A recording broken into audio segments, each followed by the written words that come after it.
Hey guys, welcome back to the program. I just did the intro for my episode with my grandfather, Dr. Howdy. So I already had these trinkets on the desk. I wasn't gonna do the whole thing again. Once again, similar to the last episode, the last solo episode I did of the verbal journal, I am stuffed right now, dude. I'm very full. I feel slightly uncomfortable. Let's see, what did I eat? Let's go through this.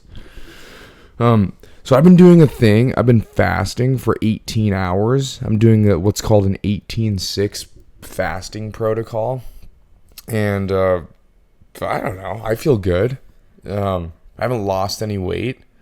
That's not really the goal of this whole thing. I have psoriasis.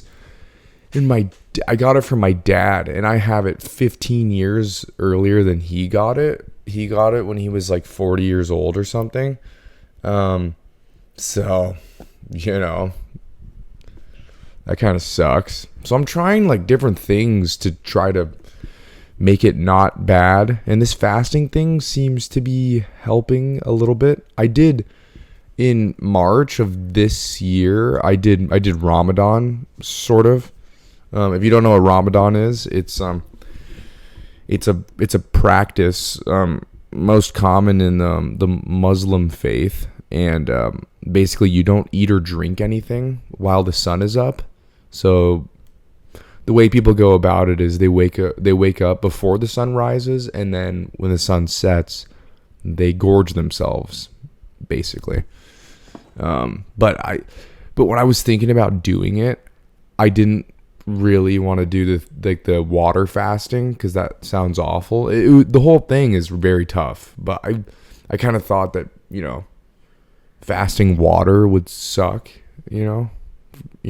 So I didn't do that, but the whole thing was very interesting. It was I felt certain things that I didn't think I would feel, but it was very crazy. Can I be honest? I was debating. If you couldn't tell, I was debating on saying something the last few seconds. One of the outcomes of Ramadan that I wasn't expecting was, okay, how do I put this? Around hour 19 to 21 of the fast, I became, I became very horny. I don't know why, because I didn't feel that great, but it was like all of a sudden, I'd be in public and I would see a beautiful woman and I would feel all the things you normally feel times 10. And it was really crazy. It was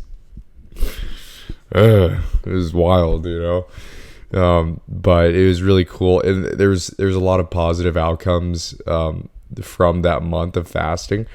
A month has never passed me by so slowly. I can say that with 100% certainty. Each day, I was very, very present, and I was fully in the moment. Like whatever I was doing, I was there 100%, because I was in a state of discomfort. When you're constantly in a state of discomfort, you're kind of, you're much more aware of things, I can't say that as like a blanket statement, but when it comes to fasting for that much time, it's definitely the case. It was crazy. But one of the things that happened was my psoriasis. I have it on my elbow, and it went down a lot. When my psoriasis was the worst, it was when I was smoking a lot of weed. And I spoke about this on the previous solo episode of the verbal journal, but I just need to go into this like with a little bit more detail, because it really is amazing. So I would watch UFC, and I would order $70 of Uber Eats from Root Bar and Kitchen, I think is the exact name of it. It's that vegan restaurant on the South Hill of Spokane. And I would order like $70 worth of food from them. I would get a salad. I would get cauliflower bites, and I would get a burger with fries, and I would get a dessert. And then I would go into the kitchen and I would make myself like 10 pancakes, and I would just eat all of it. And then I would, naturally take a nap for 3 or 4 hours. And then I would wake up and be hungry again. So I would have like an apple with peanut butter, or like a bagel with peanut butter on it. And and how I didn't become morbidly obese. It's really not, it's not a coincidence. It's not some miracle that I didn't become morbidly obese, because at the time I was working in construction. I was working for like this granite company, and we would move like granite countertops. And because I was the newest guy, I would have to go move like boxes of tiles, like 200 boxes of tiles from, say, the top floor to the bottom floor or something like that. And I would expend quite a few calories. And then sometimes after work, I would go to jujitsu. I'd go to like an MMA class with Rick Little at Sick Jitsu on the north side of Spokane. So there's a lot of calories out. There's definitely a lot of calories in as well. On February 8th, 2023, I was in a car accident in Priest Lake, Idaho. We were doing a job there. I was with the granite company, and we're driving back, and we see this guy turning the corner really fast, and he like, you could tell his car is like slipping, and then the nose of his car turns towards us, and it's in that moment that everything begins moving in slow motion. And in my mind, I'm like, well, no, this isn't actually gonna happen, right? No way. And then at the very last second, I'm like, oh, it is. Boom, and he hits us head on, and I'm in the back seat. So my airbag came from the side, so it didn't prevent me from getting insane whiplash. And yeah, dude, I got proper effed up. I got the craziest rash on my like from the seatbelt. I'll put it on the screen. It was insane. It was crazy. And to this day, my neck and my back is like not good. It's not like every morning it hurts quite a bit. And that's unfortunate. But especially recently, I came to the conclusion, mostly because I've heard little stories from people, like someone that they know was in a really bad car accident and they like can't feel their hand anymore or something. I came to the realization that I should be really grateful, because I was in that car accident and I got very injured, and every single morning I couldn't turn my neck. I would have to like go like this for like 30 minutes. And then I would start getting some motion going, and my back hurt so bad that I would have to like go for a walk for like a mile. And then I kind of got it like moving a little bit, and then it would feel a lot better. So it wasn't an easy time for sure. It was a rough time, I would say, but it could have been so much worse. I experienced that, and 3 days ago I went to jiu-jitsu, and the last 2 days I spent in Priest Lake, ironically, remodeling or demoing and redoing the walkway onto our dock. So could have been way worse. I'm super grateful how it turned out. And it was around that time in 2023. So it was on February 8th where I got injured. And then April 8th, my cousin and my old roommate, he got a cold plunge, and he was like, dude, you got to try it. And I was like, I don't know. I don't really like being cold. But then I saw him do it. So the competitive nature in me, so the competitive instincts in me kicked in, and I was like, all right, well, if he's doing it, I'm going to do it. He's not going to do more than me. So we did it. And for the entirety of that day, Saturday, April 8th, 2023, I was in such a state of euphoria. It was incredible. So then I started doing it every single day, and I haven't stopped. Unless I'm sick or out of town, I have cold plunged every single day for the last 28 months, and it's incredible. I live I don't know. I don't want to say where I live. I live near a lake. And every single day I go into the lake. Every single day. Unless I'm sick or out of town, I'm in that thing. And it's December 5th today, I think. No. It's December 10th. And I went in this morning. It's medicine. You know, it is, for all intents and purposes, an SSRI. It is the most amazing thing. And you don't really need to know any of the science behind it to just know that it's really, really awesome. Yeah, it's really cool. It's you feel so alive and you feel so in touch with yourself when you do something like that. I try to get my roommates to do it. Naturally, they don't want to do it, and I understand that. It's not, it's not enjoyable. It's not like going in a sauna. So, yeah, dude. I want to do a little exercise here on the verbal journal. So, I'm going to read read you guys some like a line from like a YouTube video. I'm going to read it to you, and then I'm going to show you the video. And this will be a lesson on delivery of dialogue. It'll be a lesson on acting and how important the delivery is. All right, one sec. I'll tell you. Let me tell you something else. I'm doing a service, providing a service. You guys have questions? I have answers. Simple. All right, now we're gonna watch the video. And I want you guys to think about how different it is, how different what I said is versus this gentleman. All right, we're gonna watch this.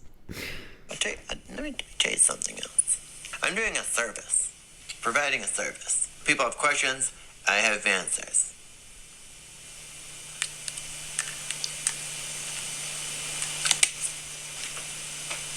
Simple. Isn't that incredible? This guy, Kyle Dunnigan, this is one of his characters named Craig. And when I was 13 years old, I saw this on YouTube, and I didn't know that he was a comedian. I didn't know he was a comedian. I thought this was a real guy, possibly somebody who was cognitively disabled. But recently, in the last year, I started like binging his content again because it is so crazy. Allegedly, I even answered the phone at my job in the voice of Craig, which I look so weird when I do it. I don't know if I want to do it on the program. I don't think I want to do that, but maybe one day. Maybe I'll talk to my friends about it, and then we'll see. Maybe they'll convince me to do so. But at the moment, I don't want to do that. Now, let me talk about, I was formed as an adult in Bellingham, Washington. On July 7th of 2019, I moved to Bellingham as a fresh-faced 20-year-old, and I hadn't really experienced anything, On July 7th, I moved to Bellingham. On July 6th, I was living with my grandparents, and they were washing my laundry and making me every single meal and looking after me. If I would so much as walk into the kitchen and my grandmother would hear me crack open the fridge, she'd be like, I would hear from the other room, "Are you hungry?" No shit, dude. So when I moved to Bellingham on July 7th, 2019, I was very unprepared to be living alone, but I sure was excited about it. And this newfound independence was so intoxicating and was something that I craved for so long. So I took full advantage of it in all of the worst ways, basically. I would say the only productive thing I did was exercise for the first year I was there. For a while I worked as a plumber's apprentice. But the first year I was there, I didn't do a whole lot. And basically 8 months after I moved there, COVID-19 began. So I didn't really get to experience Bellingham in its full glory, you know? But one thing I will say is that there's some wacky folks there. I spoke about this on the Verbal Journal with Maggie, my friend from Bellingham. Yeah, there's some wacky folks there. Very eccentric, very extreme. And how I would categorize those extremes is mostly when it comes to political views or, political views, gender identity, and then it shortly became opinion on masks, and I come from a family full of doctors, so obviously I'm not one of those people who think like masks in totality were a bad thing during COVID-19. But I will say this, and this is clear as day, this is just objective. If you disagree with me, then you're an idiot. I'm kidding. Kind of. Here's the thing. A lot of people were making masks at home, or they were just buying masks from a store. And when it comes to those type of facial coverings, that's completely dumb and ineffective. And that didn't slow the transmission rate whatsoever. Because there's this little test where you can put on your mask, and then you could do a little lighter in front of your mask, and if you can blow it out, then it was completely ineffective against COVID-19. But it became sort of a social currency of sorts. Yeah, and that was the most mind-blowing thing, because especially at that time of my life, I did not think very highly of myself. I just thought I didn't put any effort into being a more knowledgeable person, so therefore I did not view myself as a knowledgeable person. But watching all of this occur around me, it was very eye-opening, and it was like surprising. And I was basically in a state of mind at that point in my life where anything that I thought, I would immediately criticize, and I would think, oh, well, I'm probably wrong anyway. But I saw all this weird theater happening around me, and it was, I don't know. It was just like a weird, sort of show of compliance. And it was like nobody like wanted to piss anyone off by like having any sort of nuanced opinion about it. And Bellingham was basically the perfect storm for everybody to just comply blindly.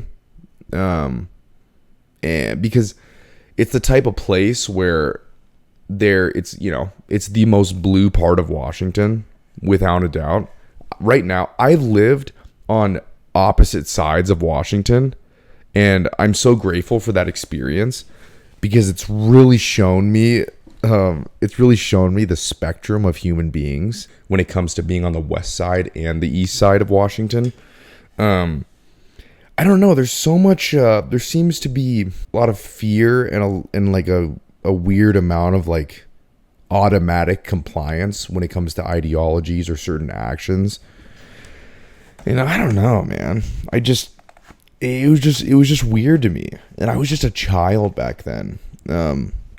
But yeah, enough about COVID-19, dude. Ugh, that was such a shitty time. But it's hard to not talk about COVID-19, because much of my experience in Bellingham was during COVID-19. But a lot of good things happened in Bellingham, and as I said, I was formed as an adult there. It really,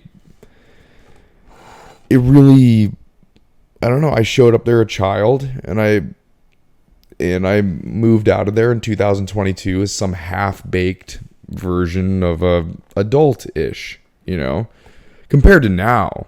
In hindsight, when I moved back, I was a child still at heart, but I had been through some real-world experiences. One of them, dating someone for like 2 years and then getting my heart broken. I mean, that will definitely form you as a person.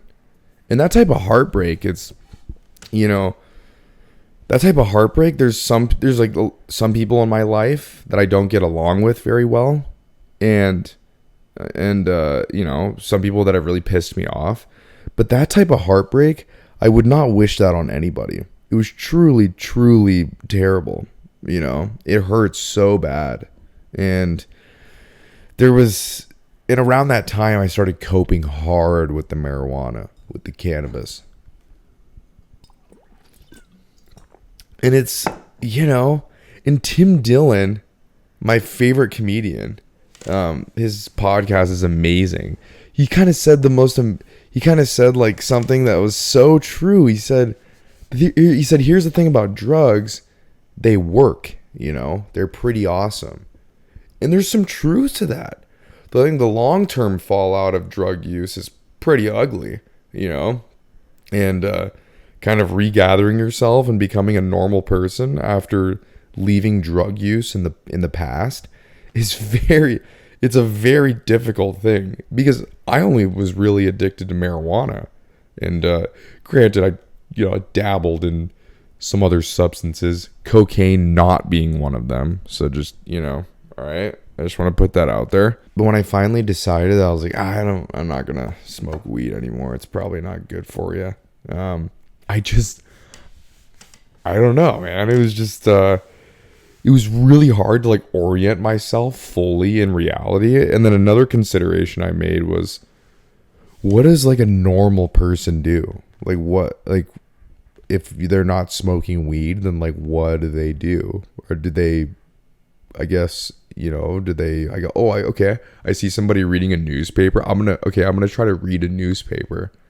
Oh, and people like read books and stuff.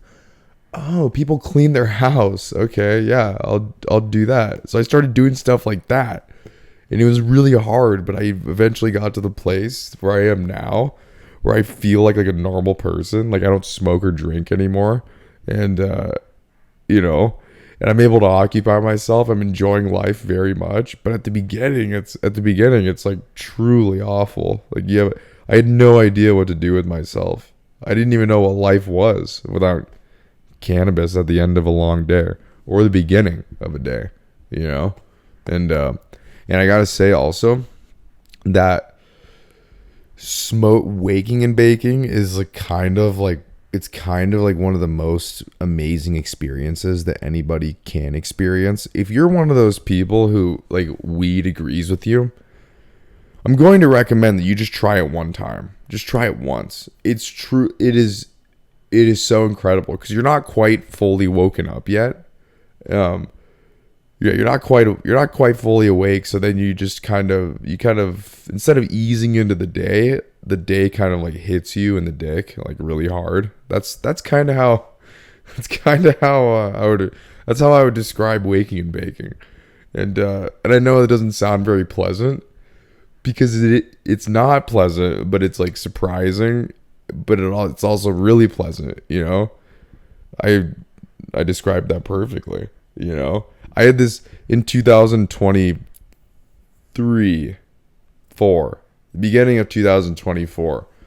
I had an amazing morning routine. I lived near the Spokane River, my old place, with my cousins, and I would drive down to the river, like Boulder Beach area, and I would get in the water. This was like February.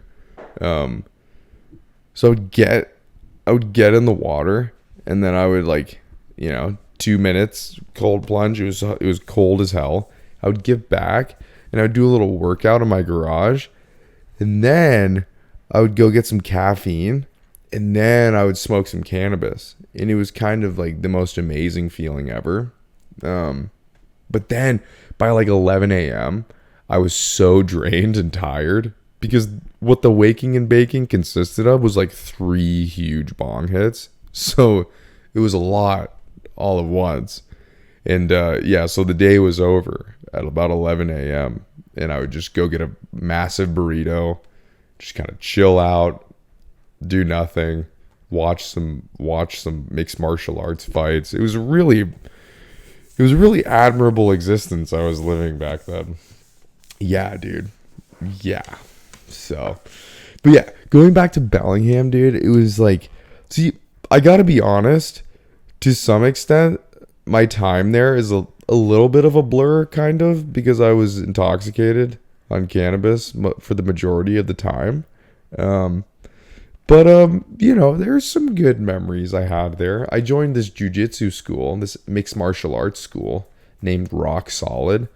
And that was where I trained when I was like gonna do my mixed martial arts fight. And it was like, and as I said in the previous solo episode of the Verbal Journal, it was like that encapsulated my whole life. That was me. I was a warrior, dude. I wanted to fight people and I wanted to hurt people. But then also, like, while I was hurting people, I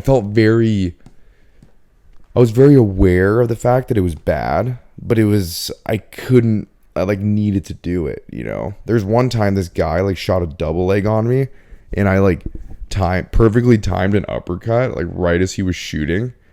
And then I clinched him, we, like, broke off, and his face was, like, bleeding really bad.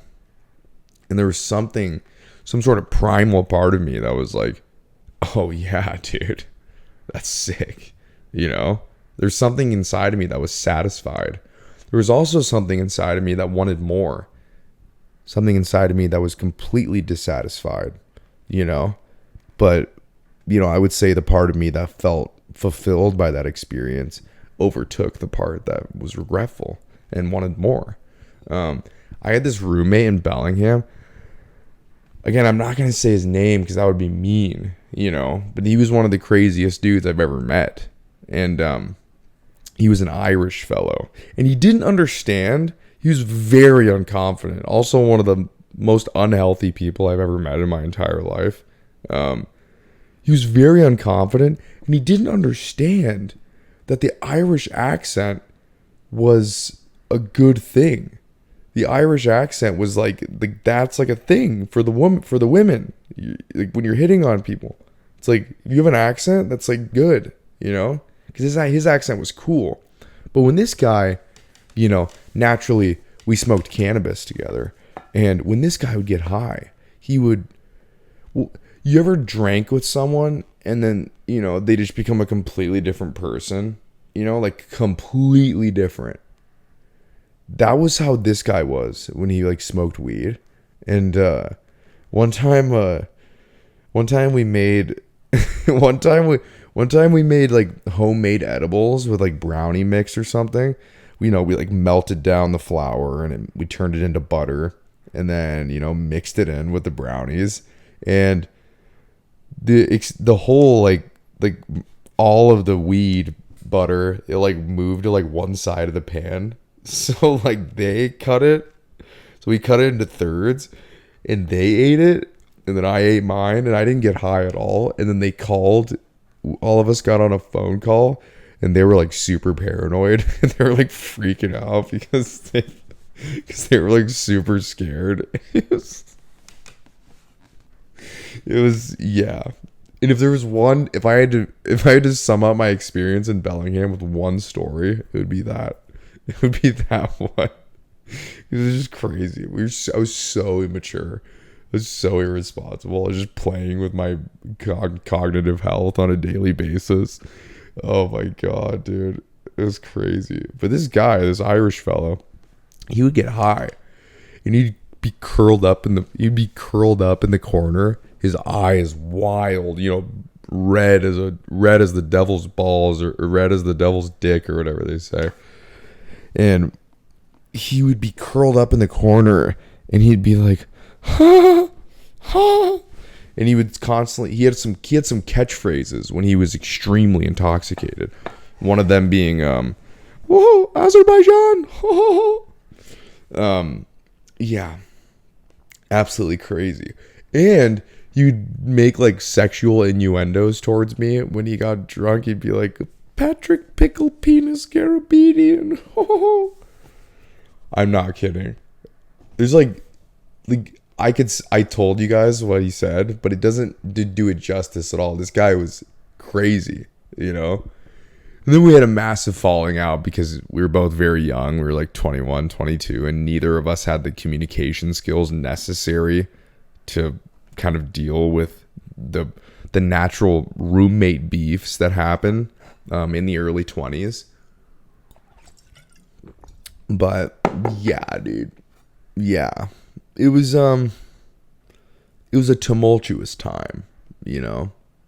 There's a lot of ups and downs. There's a lot of ups and downs when you're using any sort of drug, you know.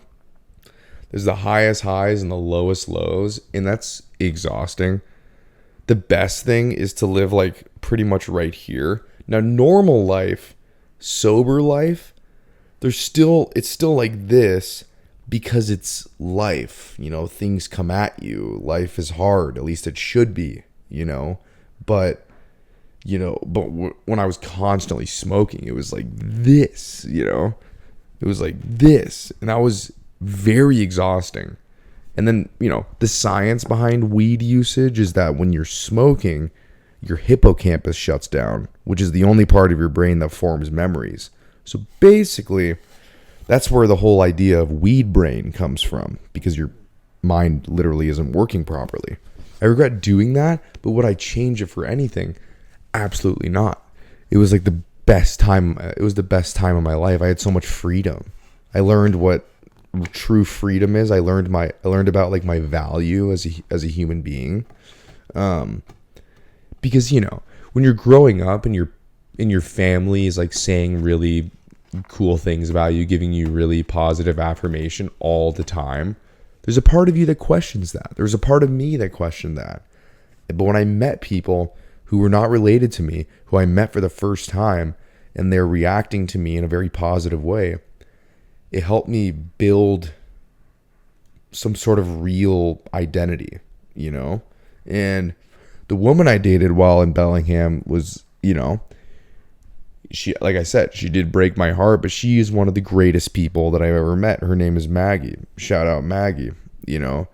And if it wasn't for her, I wouldn't have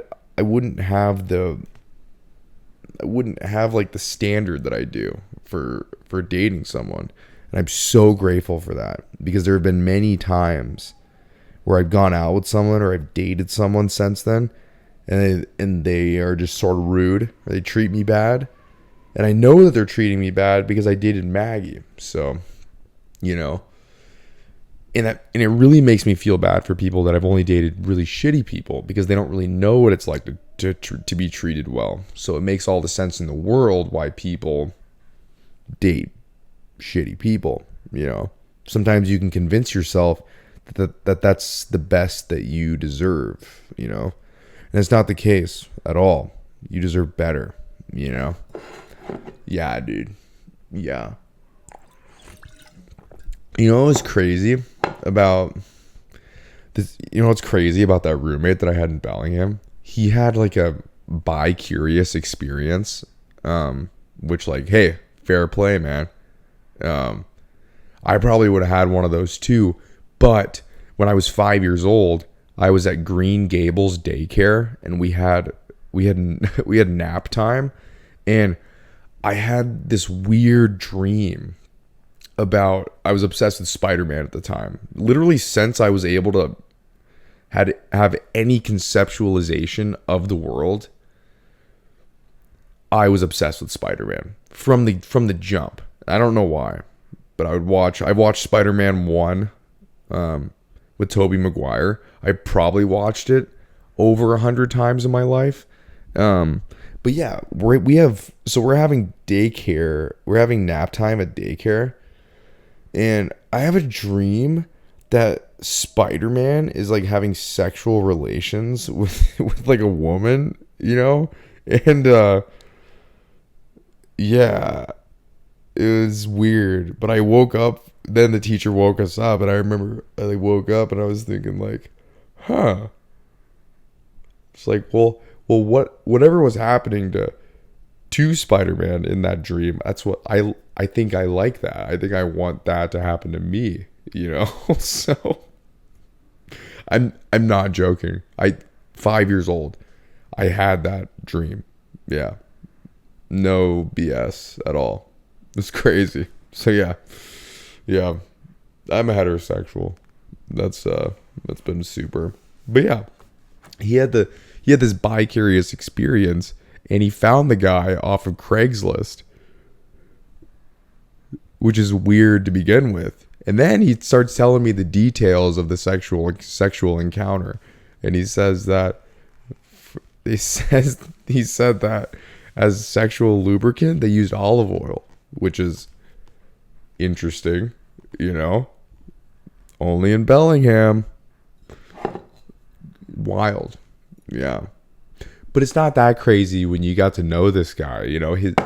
He was a college student. He worked at Domino's. He was a pizza delivery driver. He made like $40,000 a year as a college student, which is basically, it's the college equivalent of like a billionaire as far as I'm concerned.